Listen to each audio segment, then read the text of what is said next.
इतिहास की गहराइयों में, जहां समय की धारा भी थम जाती है, कुछ ऐसे रहस्य दफन हैं जिन्हें कभी आम इंसान के लिए नहीं बनाया गया। ये वो ज्ञान है, वो साधनाएं हैं जिन्हें हजारों सालों तक गुप्त रखा गया।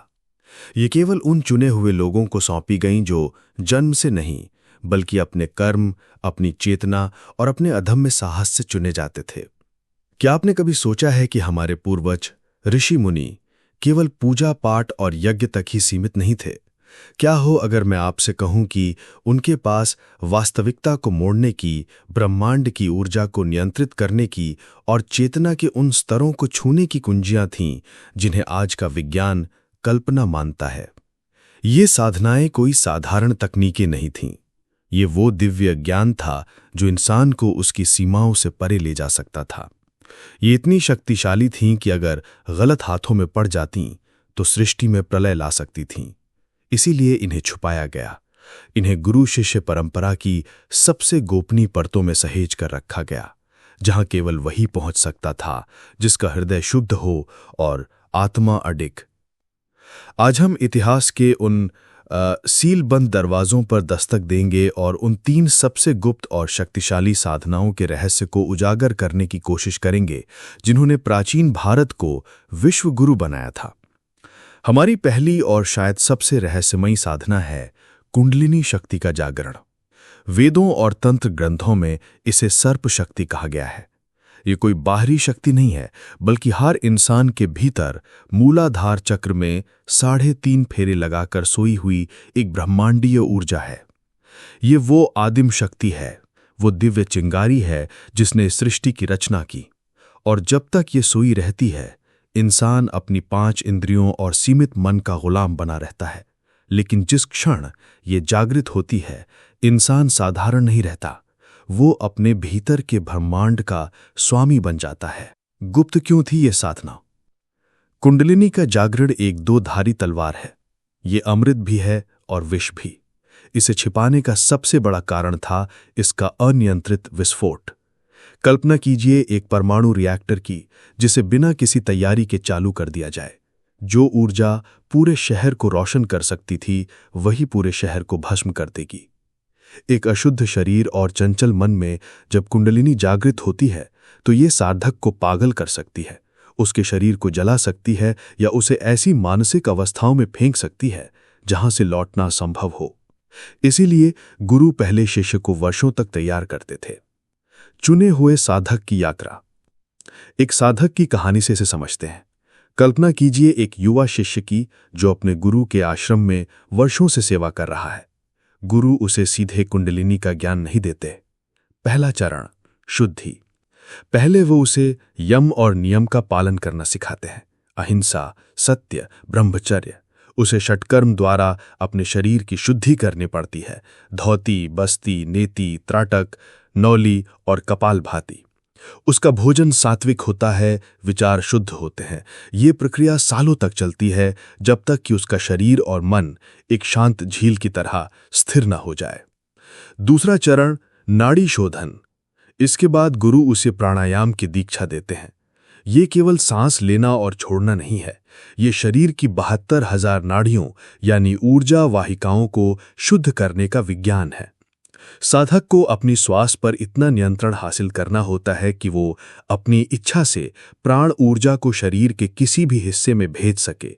विशेष रूप से उसे इड़ा यानी चंद्र नाड़ी और पिंगला यानी सूर्य नाड़ी में संतुलन साधना होता है, ताकि ऊर्जा के प्रवाह के लिए मुख्य चैनल सुषुम्ना नाड़ी का मार्ग खुल सके। और तीसरा और अंतिम चरण, शक्तिपात। जब गुरु को विश्वास हो जाता है कि शिष्य अब तैयार है, तब वो सबसे रहस्यमयी प्रक्रिया करते हैं, शक्तिपात। गुरु अपनी जागृत ऊर्जा का एक अंश शिष्य के भीतर प्रवाहित करते हैं। ये एक चिंगारी की तरह होता है जो सोए हुए बारूद को भड़का देती है। शिष्य को अपनी रीढ़ की हड्डी के आधार पर तीव्र गर्मी और एक विस्फोट का अनुभव होता है। उसे लगता है जैसे कोई बिजली का सर्प फुकार मारकर ऊपर उठ रहा है। ये कुंडलिनी है। जैसे ही ये सुषुम्ना में प्रवेश करती है, साधक की बाहरी दुनिया से चेतना कट जाती है। वो एक एक करके अपने चक्रों को भेदती हुई ऊपर उठती है हर चक्र के खुलने पर साधक को नई सिद्धियां और अनुभव प्राप्त होते हैं। स्वाधिष्ठान पर उसे असीम कृष्णात्मकता मिलती है, मणिपुर पर उसे भय पर विजय मिलती है, अनाहत पर उसे निस्वार्थ प्रेम का अनुभव होता है और विशुद्धि पर उसकी वाणी सिद्ध हो जाती है। अंत में जब ये सर्प शक्ति सहस्रार चक्र में यानी सिर के शीर्ष पर बैठे अपने स्वामी शिव से मिलती है तो द्वैत समाप्त हो जाता है। शिव और शक्ति एक हो जाते हैं। साधक को आत्म साक्षात्कार होता है। वो जान जाता है कि अहम ब्रह्मास्मि, मैं ही ब्रह्म हूं। ये साधना इसलिए गुप्त थी क्योंकि ये इंसान को भगवान बना सकती थी और इस शक्ति को संभालने की क्षमता केवल उन्हीं में थी जो अहंकार को पूरी तरह से मिटा चुके थे। हमारी दूसरी गुप्त साधना कुंडलिनी से भी अधिक सूक्ष्म है। इसे कहते हैं प्राण विद्या। प्राण का अर्थ केवल श्वास नहीं है, ये वो जीवन शक्ति है जो पूरी ब्रह्मांड में व्याप्त है। प्राण विद्या उस जीवन शक्ति को देखने, महसूस करने और उसे अपनी इच्छा से निर्देशित करने का विज्ञान है। जहां एक हठ योगी अपने शरीर पर नियंत्रण करता है, वहीं एक प्राण विद्या का साधक ऊर्जा के स्तर पर काम करता है। उसके लिए ये दुनिया ठोस वस्तुओं का संग्रह नहीं, बल्कि प्राण ऊर्जा का एक स्पंदनशील महासागर है। ये रहस्य क्यों था? क्योंकि जिसने प्राण पर विजय प्राप्त कर ली, उसने जीवन और मृत्यु पर विजय प्राप्त कर ली। एक सिद्ध प्राण योगी अपनी इच्छा से शरीर धारण कर सकता है और त्याग सकता है। वो केवल अपने संकल्प से किसी को ठीक कर सकता है या किसी के प्राण हर भी सकता है। ये एक ऐसी शक्ति थी जिसे समाज के नैतिक नियमों से परे माना जाता था और इसीलिए इसे केवल सबसे योग्य और करुणामय शिष्यों को ही सिखाया जाता था। एक प्राण योगी की साधना। त्रिपुरा रहस्य में एक ऋषि के पुत्र की कथा है जिसने प्राण विद्या में इतनी महारत हासिल कर ली थी कि उसने अपनी संकल्प शक्ति से एक पत्थर के अंदर एक पूरा ब्रह्मांड बना दिया था, जिसमें सूर्य, चांद, तारे और जीवित प्राणी थे। ये प्राण विद्या की चरम सीमा को दर्शाता है। इस साधना का मार्ग अत्यंत कठिन और सूक्ष्म था। प्रारंभिक अभ्यास। शिष्य को पहले अपनी हथेलियों और उंगलियों के पोरों में प्राण को महसूस करना सिखाया जाता था। उसे घंटों तक अपनी श्वास के प्रवाह को देखने का अभ्यास करना पड़ता था, जब तक कि वो श्वास के साथ बहने वाली सूक्ष्म ऊर्जा को महसूस न करने लगे। धीरे धीरे वो अपने पूरे शरीर को एक ऊर्जा कोश में बदलना सीख जाता था। प्राण का संचरण। अगले चरण में उसे अपने शरीर के भीतर प्राण को एक स्थान से दूसरे स्थान पर ले जाने का अभ्यास कराया जाता था। उदाहरण के लिए गुरु शिष्य को अपने दाएं हाथ के अंगूठे में प्राण को केंद्रित करने के लिए कहते। शिष्य को तब तक ध्यान करना पड़ता जब तक कि उसका अंगूठा गर्मी और स्पंदन से बाहर न जाए। धीरे धीरे वो अपने पूरे शरीर को एक ऊर्जा कोश में बदलना सीख जाता था। उन्नत तकनीकें। एक बार जब साधक अपने शरीर में प्राण को नियंत्रित करना सीख जाता तो उसे उन्नत तकनीकें सिखाई जाती थी। प्राण आकर्षण। ब्रह्मांड से प्राण ऊर्जा को खींचकर अपने शरीर में भरना। प्राण प्रक्षेपण। अपनी प्राण ऊर्जा को किसी दूसरी व्यक्ति या वस्तु में भेजना। इसी तकनीक का उपयोग उपचार के लिए किया जाता था। एक सिद्ध योगी दूर बैठे व्यक्ति को भी अपनी प्राण ऊर्जा भेजकर ठीक कर सकता था। सूक्ष्म शरीर यात्रा। अपने प्राण को इतना केंद्रित करना कि वो भौतिक शरीर को छोड़कर सूक्ष्म शरीर में यात्रा कर सके। ये साधना केवल तकनीक नहीं थी, बल्कि चेतना का एक गहरा रूपांतरण थी।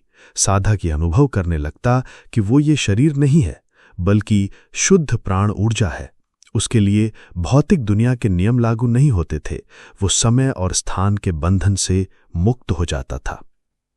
ये ज्ञान इसलिए छिपाया गया क्योंकि ये प्रकृति के नियमों को चुनौती देता था। ये केवल उन लोगों के लिए था जो सृष्टि के साथ पूर्ण सामंजस्य में जीना सीख चुके थे, ना कि उसे अपने स्वार्थ के लिए नियंत्रित करना चाहते थे। हमारी तीसरी और अंतिम साधना चेतना के सबसे गहरे और रहस्यमयी आयामों से जुड़ी है। ये दो साधनाओं का एक संयोजन है, नाद योग और स्वप्न विद्या। नाद योग, अनहद नाद को सुनना। नाद का अर्थ है ध्वनि। नाद योग मानता है कि पूरा ब्रह्मांड एक ध्वनि, एक कंपन से पैदा हुआ है, जिसे नाद ब्रह्म कहते हैं। हमारे चारों ओर जो भी ध्वनियां हैं, पक्षियों का चहचहाना, नदियों का बहना, ये सब आहत नाद हैं, यानी दो चीजों के टकराने से पैदा हुई ध्वनि। लेकिन एक और ध्वनि है जो हमेशा मौजूद रहती है, जो किसी टकराव से पैदा नहीं होती। उसे अनहद नाद या अनस्ट्रक साउंड कहते हैं। ये ब्रह्मांड का मूल संगीत है, ओम की गूंज। नाद योग उस अनहद नाद को सुनने की साधना है। साधना का रहस्य। ये साधना पूर्ण मौन और एकांत में की जाती थी।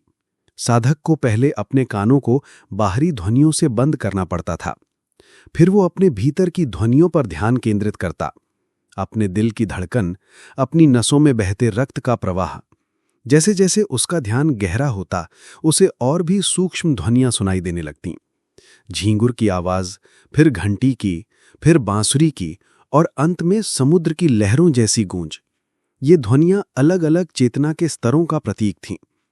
अंत में जब साधक का मन पूरी तरह से शांत हो जाता तो सारी ध्वनियां एक ही ध्वनि में विलीन हो जातीं, ओम का नाद। इस ध्वनि को सुनते ही साधक का अहंकार विलीन हो जाता और वो ब्रह्मांडीय चेतना के साथ एक हो जाता।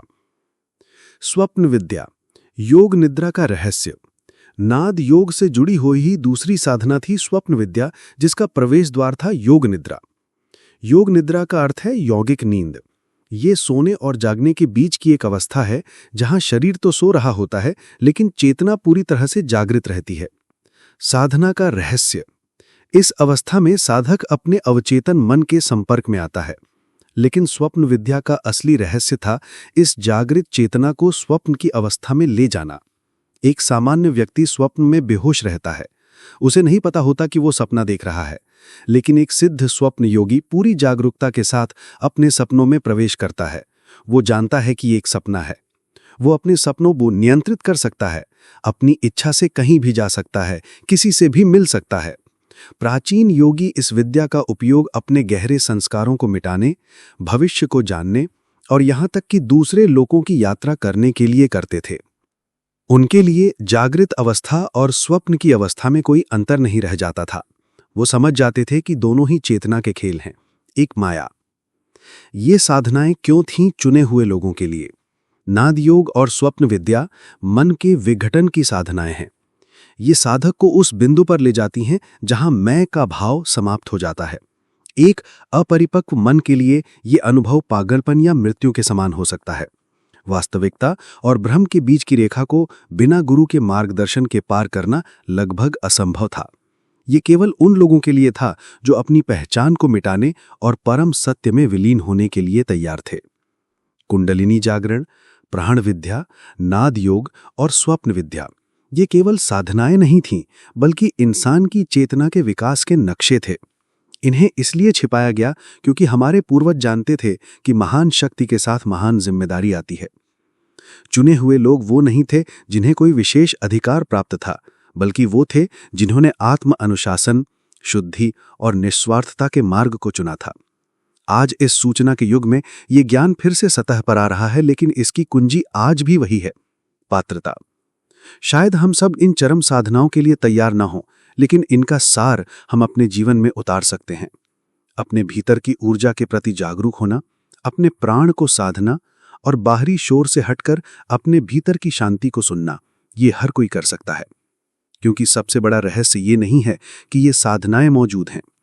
सबसे बड़ा रहस्य ये है कि जिस शक्ति को ये साधनाएं जगाती हैं, वो शक्ति आपके भीतर अभी भी मौजूद है, सोई हुई, अपने जागने की प्रतीक्षा में।